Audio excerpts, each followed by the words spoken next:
A few words of exegesis about this gospel reading, and then a few words of teaching. Last Sunday we had the wedding feast at Cana from the Gospel of John, chapter 2 in John. You will remember that.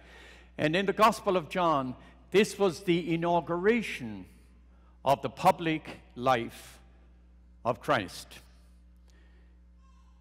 In today's Gospel, the substance of this text comes from chapter 4 in Luke, and this is Luke's version of the inauguration of the public life of Christ. He goes to Nazareth, where he grew up, and he enters the synagogue as was his custom.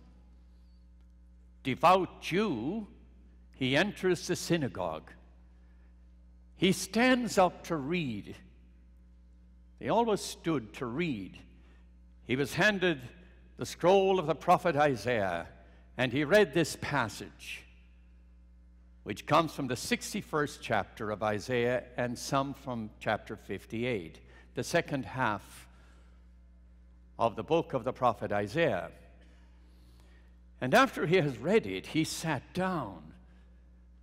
The rabbi always sits when he teaches, which is the origin of our chair of medicine, theology, or that's the teaching chair of the rabbi. So he sat down, and their eyes looked intently upon him. He would read in Hebrew, and he would give his homily in Aramaic. So clearly Jesus knew Hebrew well enough to read it and to interpret it, which wasn't true of everyone. Many of the people did not understand very well the Hebrew language. They spoke Aramaic, so he would give his homily in Aramaic. Notice that the Spirit of the Lord is upon him, he says here from the prophet Isaiah. And then he goes on to give this homiletic reflection on this text from Isaiah. And if you read on in this gospel, you will see their first impression was very positive. Said, wonder, this man from our hometown is preaching with such inspiration and insight. The first reaction is very positive. And then he goes on to say, however, God's visitation is not just for the Jewish people. God's invitation is for all people.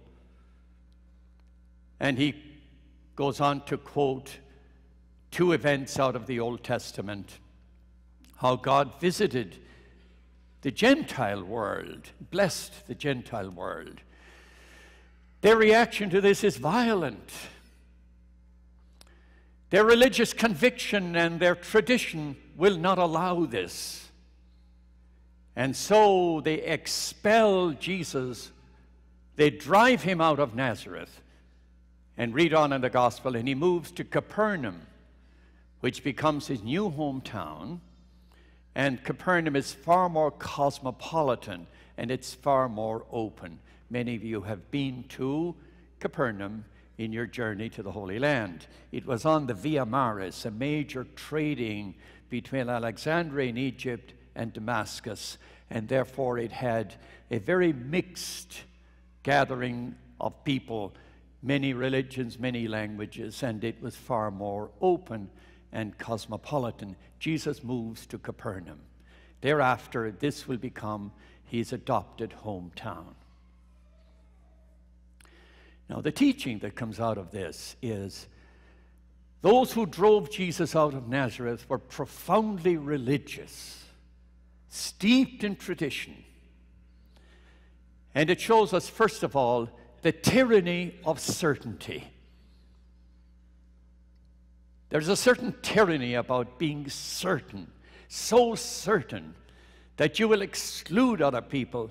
You'll make hard, rigid judgments about other people because you are certain. There's a certain tyranny about that, which appears here in their violent reaction to a prophetic new revelation. The second thing, about this event is, in their response, there's the arrogance of privilege and presumption. That somehow God belonged to them. And God did not visit the pagan world. God was not present there. God was present to them, and the covenant was with them only. And God's revelation came only through their tradition. It's the arrogance of presumption that somehow leads us to this conclusion that there is an unmerited privilege attached to our belief or to our tradition. If there's anywhere that this teaching must find a presence and an echo, it's in the Catholic Church, especially given the events of today and the crisis we're in. The arrogance of presumption, this sense of such supreme conviction that we have the answers and everybody else must respond to the power and the authority of the moment. Part of the crisis which we now face. Yet when we go back and look at our beginnings, they were less than arrogant. At the Last Supper, in the first Mass, there was one who was a traitor, and there was one who would betray Jesus, deny Jesus. The others, by and large, in a time of crisis, would abandon Jesus. They were less than ideal, and therefore somehow we were born out of a strange irony, the paradox of sin and grace. A sinful church, a broken church, an arrogant church, judgmental, excluding people, and yet at the same time, the place where God dwells, the forgiveness, the goodness of people, the sacrifices of people, the prayer, the deep, deep, holy belief of people, the kindness, the forgiveness, all of this strange irony, a strange paradox of humanity, of sin and grace. It's important we don't lose that. It's easy to get discouraged. I myself carry the same burdens you do, burdens of anger, discouragement, and wonderment about things that happen around us. And yet, I surrender to the power of Jesus Christ. That's the place of salvation. So Jesus comes and says, I have come to bring good news to the poor, those who are impoverished, not only in material things, but impoverished in confidence and impoverished in somehow finding meaning in life. Good news to those who are poor. Sight to those who are blind. I'll give you a new way to see life, says Jesus. I will set you free. Set those who are oppressed will go free. And those who are oppressed with excessive guilt, oppressed by a tyranny, whatever it is, will go free. It's a year of favor. Look back in the book of Leviticus in chapter 25, verse 10. And you'll find out that this was a year of favor from the Lord. That's the reference there. A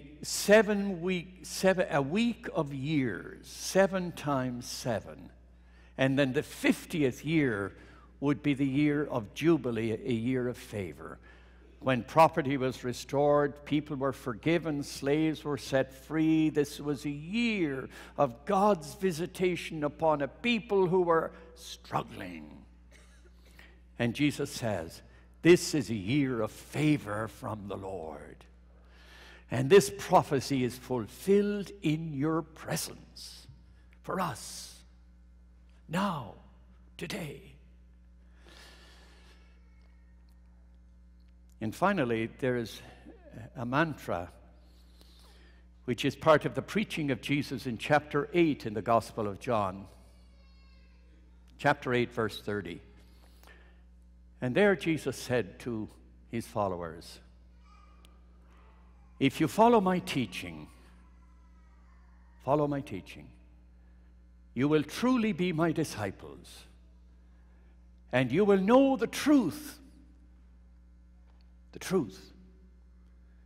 and the truth will set you free.